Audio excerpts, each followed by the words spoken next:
Firman Tuhan kali ini kita baca dari Matius pasal 10 ayat 38. Memang beberapa hari belakangan ini kita belajar tentang menyangkal diri, memikul salib, mengikut Yesus.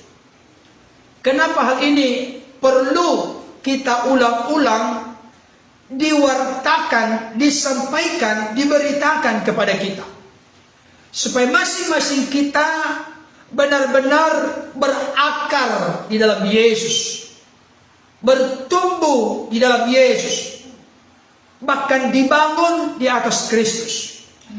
Karena hanya Kristus yang menjadi pondasi dasar yang kokoh, tak tergoyahkan oleh apapun situasi kondisi yang bagaimanapun. Kita baca Matius pasal 10 ayat 38. Barang siapa tidak memikul salibnya dan mengikut aku, ia tidak layak bagiku.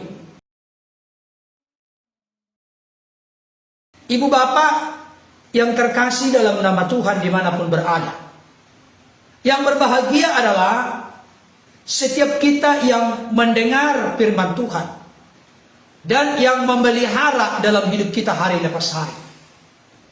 Dengan kata lain, mari kita menjadi gereja Tuhan, tubuh Kristus, orang-orang percaya yang gemar mendengar firman, tetapi terlebih utama lagi gemar melakukan, menaati firman dalam hidup kita. Di sini ada kata-kata yang begitu tegas disampaikan oleh Yesus kepada murid-muridnya di kala itu, kepada audiens pendengar di kala itu. Tentu karena kita yang membaca dan rindu mengeksplorasi, menggali saat ini, maka kebenaran firman Tuhan ini menjadi bagian yang tidak terpisahkan bagi kita masing-masing.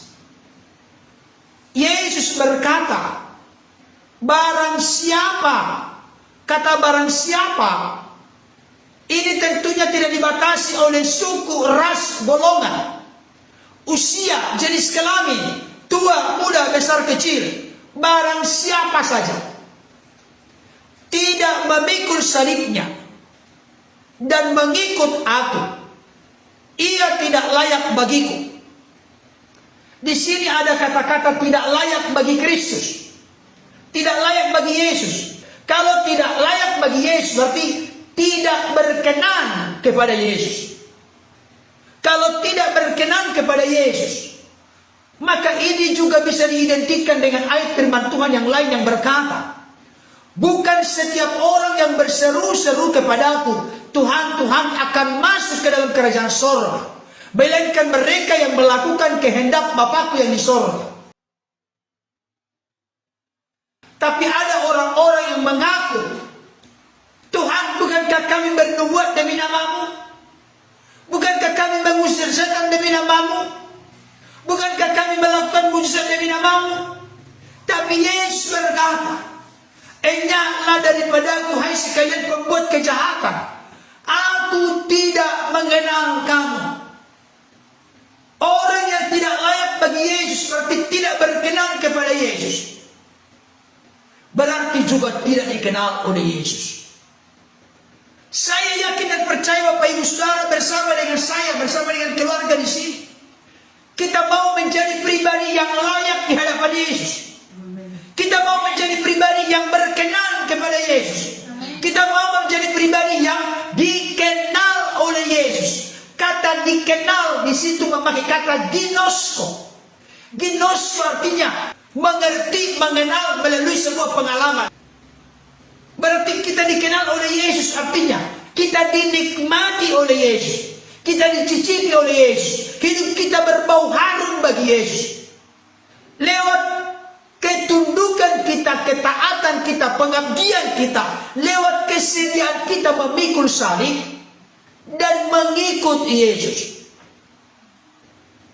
Ibu bapak yang terkasih dalam Tuhan, sekarang begini, jika ditanya kepada setiap kita saat ini, atau secara umum kepada seluruh orang Kristen, siapa pengikut Yesus?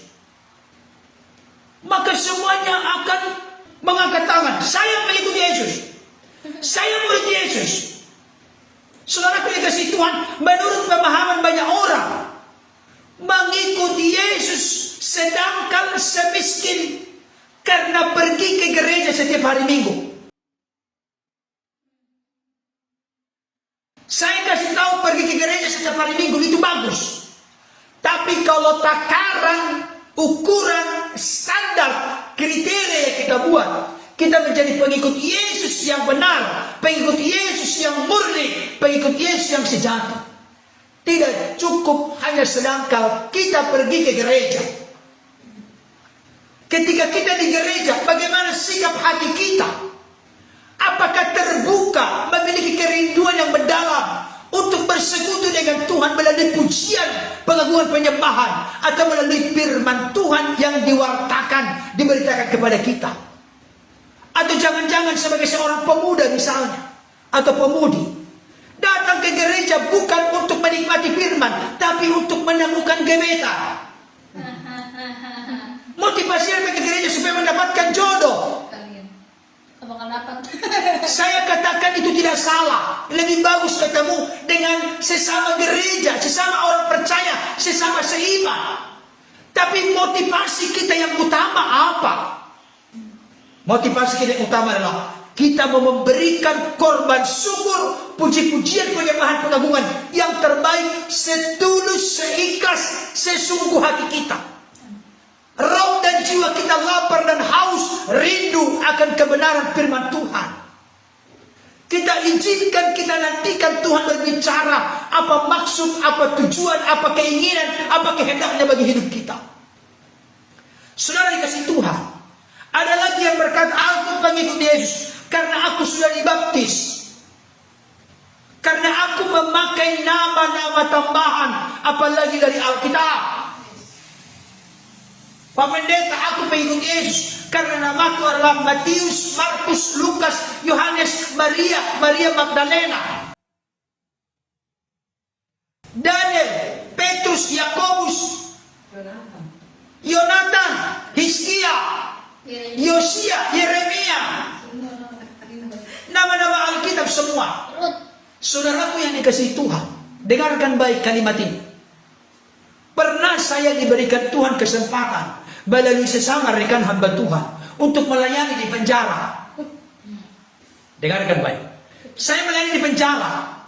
Waktu itu saya bawakan firman Tuhan dari Filipi 4 ayat 13. Segala perkara dapat kutanggung di dalam Dia yang memberi kekuatan kepadaku. Tetapi yang membuat saya sangat kaget dan mata saya terbelalak sampai saya bengong, Bapak Ibu Saudara.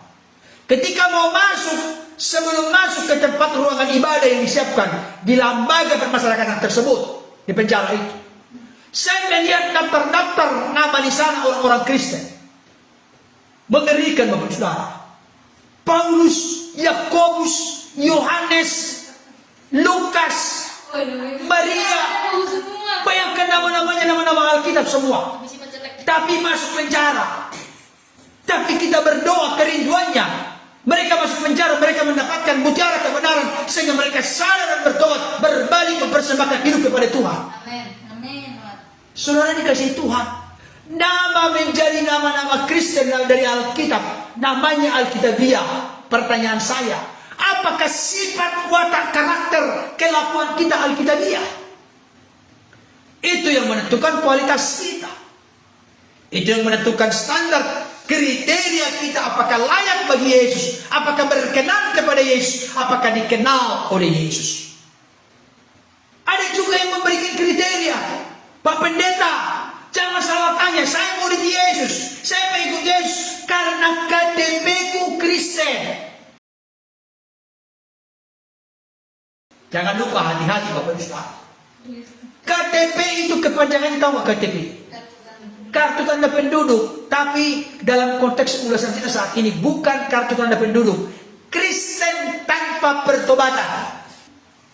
KTP Kristen tanpa pertobatan. Saudara dikasih Tuhan, benarkah oleh karena nama kita dari Alkitab? Benarkah karena kita sering ke gereja? Benarkah karena kita dibaptis? Benarkah karena kita punya KTP Kristen, kita sudah menjadi pengikut Kristus yang layak bagi Kristus, yang berkenan kepada Kristus dan yang dikenal oleh Kristus. Berarti demikian. Untuk menjawab pertanyaan ini kita harus belajar Bapak Ibu Saudara arti mengikut Yesus. Kata mengikut Yesus atau mengikut aku dalam bahasa Yunani dipakai kata apis. Apis. A-P-I-S-W. Wow. Apis. Yang artinya, perhatikan. Kata mengikut aku dari bahasa Yunani apis. A-P-I-S-W. Artinya di belakang. Perhatikan baik saudara, kita mulai belajar. Mengikut aku artinya apis bahasa Yunani di belakang. Dengarkan baik. Kalau Bapak Ibu Saudara berkata aku pengikut Yesus, tapi Bapak Ibu Saudara selalu di depan. Di depan dalam pengertian Yesus sebagai kacung. Tapi saya mau sampaikan, mengikut Yesus persis seperti kita naik kapal, naik pesawat. Pilot yang mengendalikan pesawat bukan Bapak Ibu Saudara. Nakoda yang mengendalikan kapal laut bukan kita. Nakoda dan pilot itu adalah gambaran praktis untuk memudahkan pengertian kita. Sebagai Yesus nakoda, pilot kehidupan kita. Dia yang di depan, dia yang merajai, dia yang menonjol, dia yang kita ikuti, kita ada di belakangnya. Nangkap Bapak Ibu Saudara?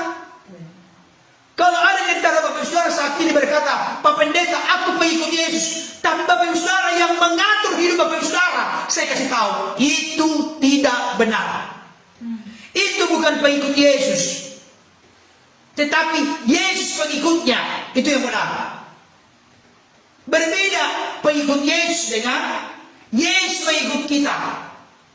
Kalau pengikut Yesus, kita di belakang, kita dituntun, kita dipimpin, kita diarahkan, kita dibimbing.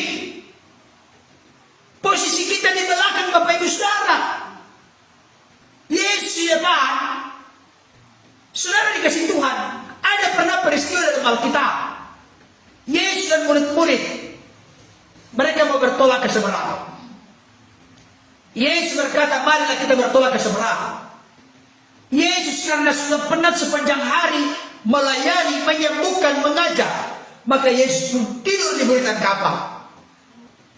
Dan murid-murid yang mengontrol, mengendalikan perahu di tengah jalan, maka mengamuklah topan yang sangat dahsyat. Ombak menyembur masuk ke dalam perahu, dan perahu itu hampir penuh dengan air. Yesus tidur. Saudara dikasih Tuhan, Yesus tertidur.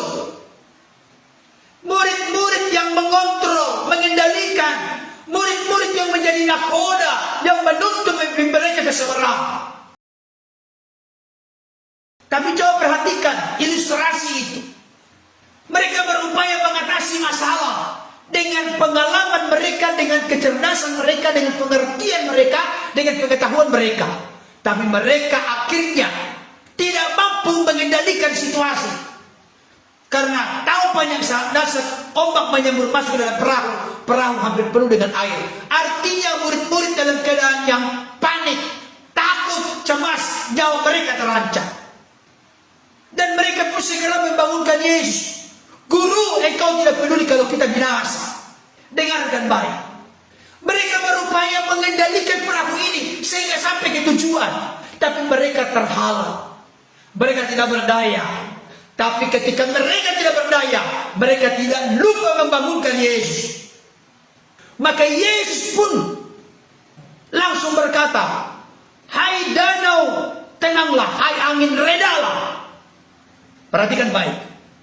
Yesus memiliki kuasa, otoritas mengendalikan angin yang kencang, taupan yang dahsyat, dan juga gelombang yang terjadi oleh karena angin yang kencang. Yesus berkuasa mengendalikan. Ini pembelajaran berharga bagi kita. Saya kasih tahu Bapak Ibu Saudara, kita ini punya kekurangan, kelemahan, keterbatasan. Oleh karenanya, marilah kita menjadi murid yang sejati, pengikut Kristus. Artinya kita berada di posisi belakang dan Yesus yang di depan. Yesus menjadi kepala, Yesus menjadi pilot, Yesus menjadi nakoda yang menuntun, memimpin, mengarahkan kita. Dan jangan lupa, ketika saudara dan saya di belakang, jangan sampai lari. Karena mengikut Yesus pengertiannya bukan hanya di belakang, tetapi ikut terus menerus. Jangan menjauh dari Yesus. Seperti Yunus yang diperintahkan ke Niniwe, dia lari ke Tarsis, dia menjauh dari Tuhan. Menjauh dari Tuhan bukan berarti Tuhan itu ada di sebuah tempat. Contohnya di Amerika, berarti kita Indonesia jauh dengan Tuhan. Bukan. Menjauh dari Tuhan artinya lari dari perintah Tuhan, memberontak kepada Tuhan, berlawanan dengan apa yang Tuhan kehendaki. Itu menjauh dari Tuhan. Apa yang terjadi dengan Yunus? Ketika dia jauh dari Tuhan, maka dia pun akhirnya dilemparkan ke laut. Untung, nah ini masih untung. Masih untung. Memang itu kita dalam mengikut Tuhan ini sudah punya kekurangan, kelemahan, sudah bandel, sudah memberontak, sudah melawan, sudah cuek dengan Tuhan, menjauh dari Tuhan. Tapi masih untung. Apa untung? Untung Tuhan masih memerintahkan seekor ikan besar menelan Yunus dan menyimpannya di dalam perut selama 3 hari 3 malam. Di dalam perut oleh seizin Tuhan dia tetap hidup. Ini karena penentuan Tuhan. Di sanalah dia baru ingat merendahkan hati dan berdoa kepada Tuhan. Saya mau kasih tahu kepada saudara, jangan sampai masuk perut ikan dulu. Cukuplah satu orang yang pernah masuk perut ikan, dan itu pun karena penentuan Tuhan, makanya tidak diolah oleh suhu tubuh dari ikan itu, sehingga tidak jadi meleleh. Bapak Ibu Saudara, tapi coba kalau kita masuk ke perut ular misalnya, waduh, udah langsung di sana jadi melepuh daging kita. Jangan sampai masuk dulu ke perut ikan. Bapak Ibu Saudara, jadi mengikut Yesus artinya kita berada di menempatkan diri kita di belakang Yesus. Kenapa? Karena kita yakin dan percaya Yesus pasti menuntun kita, pasti memimpin kita sesuatu yang terbaik dalam hidup kita. Amen. Tidak mungkin yang jelek, tidak mungkin yang salah, tidak mungkin kecelakaan, tidak mungkin kejahatan. Karena apa? Tuhan bersabda, Tuhan berfirman, aku tahu rancanganku kepadamu, bukan rancangan kecelakaan, tapi rancangan damai sejahtera untuk memberikan kepadamu hari depan yang penuh dengan harapan. Amin. Amin Bapak Ibu Saudara. Amin. Amin. Oke Bapak Ibu, kita dengarkan dulu bagaimana pendapat dari keluarga Pendeta Berton di sini, tempat ini. Silakan. Aku. Silakan nak. Jangan jadi Kristen KTP. Apa itu artinya? Kristen tanpa pertobatan. Berarti harus berubah, bertobat. Jangan Kristen doang, tapi gak bertobat. Itu gak guna menyemati. Kita tidak bukan Kristen. Oke, terima kasih. Jangan menjadi Kristen KTP. Ini masukan dari anak saya. Aku ada sih. Apa? Temenku pernah ya, ini dia agama sebelah, dia bilang enaknya jadi orang Kristen dan itu. Ada lagi yang mau lihat tuh agama, bukan lihat agama sorry. Lihat orang-orang di luar negeri yang agamanya Kristen tuh kayaknya bisa pulang-pulang bebas dan seterusnya. Nah di sini yang kadang banyak orang keliru bahwa kalau mengikut Tuhan itu enaknya aja diberkati, sukses, kaya, dikasih kesehatan dan seterusnya, apapun dikabulkan gitu. Padahal sebenarnya nggak begitu gitu loh. Hidup sebagai seorang Kristen itu bukan cuma sekedar mau enaknya, tapi harus siap menderita juga. Amin. Itulah tadi dikatakan memikul salib. Memikul salib itu lambang dari penderitaan. Itu sebabnya Bapak Ibu Saudara, ada ayat yang mengatakan, coba baca Filipi 1 ayat 29. Sebab kepada kamu dikaruniakan bukan saja untuk percaya kepada Kristus. Berarti Tuhan mengaruniakan kepada kita untuk percaya. Kita boleh percaya karena karunia Tuhan. Terus? Melainkan juga untuk menderita untuk Dia. Iya. Jadi kita dikaruniakan untuk percaya. Puji Tuhan. Tapi jangan lupa, kita juga dikaruniakan untuk menderita bagi Dia, untuk Dia. Menderita demi kebenaran, menderita demi Injil. Bapak Ibu Saudara, saya mau katakan saat ini, kalau yang lain dikatakan menyangkal diri, berkata tidak kepada sesuatu yang bertolak belakang, berseberangan dengan Tuhan. Ini penting untuk kita. Memikul salib artinya rela menderita demi kebenaran, bukan demi keberdosaan, bukan demi kesalahan. Kalau misalnya karena mencuri kita menderita, berarti itu penderitaan yang bukan dari Tuhan. Tapi kalau kita menderita oleh karena kita bersaksi, orang lain tidak suka dengan kita, bahkan mungkin menyingkirkan kita, mengasingkan kita. Itulah salib yang kita pikul oleh karena menjadi pengikut Kristus.